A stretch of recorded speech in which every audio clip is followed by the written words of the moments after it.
Hello, viewers, and welcome to Africa and Beyond Television Network. And it was expected to see people like Temba Mliswa coming to defend some of the characters within ZANU-PF. And Temba, right here, he defends Patrick Chinamasa as well as Kodakwashe Tagurei, and he takes on people like Christopher Muchangwa and probably the general himself. So Temba says that it has been excitably around ZANU-PF. There has been excitability around ZANU's Secretary for Legal Affairs, Patrick Chinamasa, deleting and subsequent reposting of the Tagwire co-option matter. So the biggest question which we have is, why did Chinamasa delete? Why did he repost? So this is a lot which is happening at this point in time. I have said there is a lot which is happening in ZANU-PF. There are a lot of undercurrents within ZANU-PF. You see Chinamasa issuing a statement. He deletes a statement under pressure. He reposts a statement, and after assurance. That is something which is very important for the people to note. And the explanation of Chinamasa is that Kodakwashe Tagurei has been co-opted as a member in the Central Committee. So then Mliswa then comes and he defends, and he says that Chinamasa is a seasoned cadre.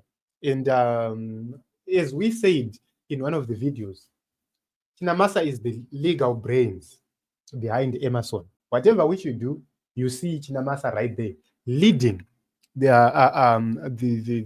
everybody. So when you look at people like Ziyambi, they don't get or reach the power of Chinamasa in terms of becoming the legal brains behind Emmerson. So the 2030 agenda, Mliswa also speaks about the 2030 agenda. He also speaks about the 2017, how instrumental Chinamasa was. He speaks about the 2030 agenda, how Chinamasa is the person who is behind the 2030 agenda. So when you are looking at him, you are looking at people who are fighting for the 2030 agenda. And then you look at Muchangwa and everyone else, they want to stop that 2030 agenda which is happening. So when you look at Muchangwa, you look at Comrade Geza, it seems as if they have something which is in common. That is the reason why Comrade Geza probably mentioned with my friend Umumusi. They have something in common. They have somewhere where they converge as the elders within ZANU-PF. So this is something which is very, very important. According to whatever which is happening, Mliswa says whatever Chinamasa said is the position of the party, the authentic position of the party. And remember, when Temba is speaking, he bootlicks the first family, and probably he's speaking on their behalf to some extent to say this is the position. What should the generals do? The generals, they have limited options. At this point in time, they have a very, very limited options.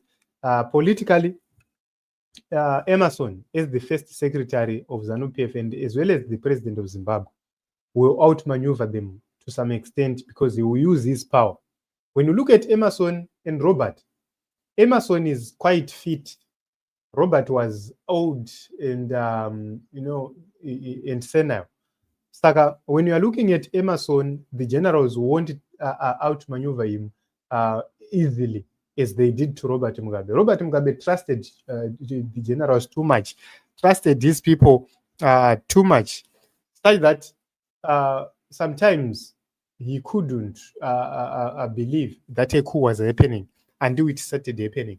If you listen to what Dr. Walter Mzimbi said, you can actually see that that is the honest truth. So this is very, very interesting. Whatever which is happening at this point in time, we need to understand that there is a lot which is happening. There are a lot of undercurrents which are happening within ZANU-PF as we speak right now.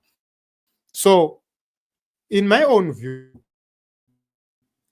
I believe that the generals, for them to win this whole battle, place somebody on their side. I have been saying this for a very long time to say it's a matter of strategy. They will need to strategize. They will need to strategically put somebody important on their side because they won't win this battle on their own and alone. Politically, they will need to back the new generation. That is the only option for the generals. If the old generals fail, if the generals become too ignorant, then it becomes a problem. So they know what is happening. They know what needs to happen. And they need to trust the younger generation. They need to trust the alternative. That is the only way out. So it's up to the generals to continue support ZANU-PF perish. It's up to the generals to move away from ZANU-PF and leave. Yes, that is the only option which they have. So it's either they will continue with ZANU-PF and perish together with it, die like what other generals, like what happened to other generals, or they will have to adopt other politicians, the political alternative, the ones who they've been investigating for a very long time, to say, okay, we need to understand these people. We need to understand the ideology of these people. Where do they go? So I think they will need to make a critical decision. Because what Mchangwa is speaking about right here is very important, very critical, very clear, that they are going to be outmaneuvered. My generals are. They're going to be outmaneuvered because when you look at Mchangwa, they're now telling us that Mchangwa, this one, driven by personal ambition. But that is not true. When you look at Obed Mpofu gave a directive overridden by Chinamasa. Why is it that Chinamasa had to override whatever which is happening, what is being said by Nema Bosake? Yes, he's the legal secretary, but you don't override your boss. Obed Mpofu is the boss, is the chief secretary within ZANU-PF. So if there is anybody who was supposed to issue a letter, a statement, it was Obed Mpofu. Patrick Chinamasa was supposed to make a presentation to Obed Mpofu, and then Obed Mpofu, as the boss, comes to clarify issues. But there is a grouping of Machacha, Chinamasa. These are the people who are the face of the 2030 agenda. So it's very, very interesting. It's becoming more interesting. Spiwe, thank you very much, my sister, for coming. A very good morning. So very, very interesting. ZANU-PF is collapsing. That is what we want. ZANU-PF must not be saved. ZANU-PF must end. That is what we want as a people. So change is coming to the nation of Zimbabwe. When and how? Personally, I do not know, but I know that change is coming for certain. We are in the transition period, and let us continue to pray.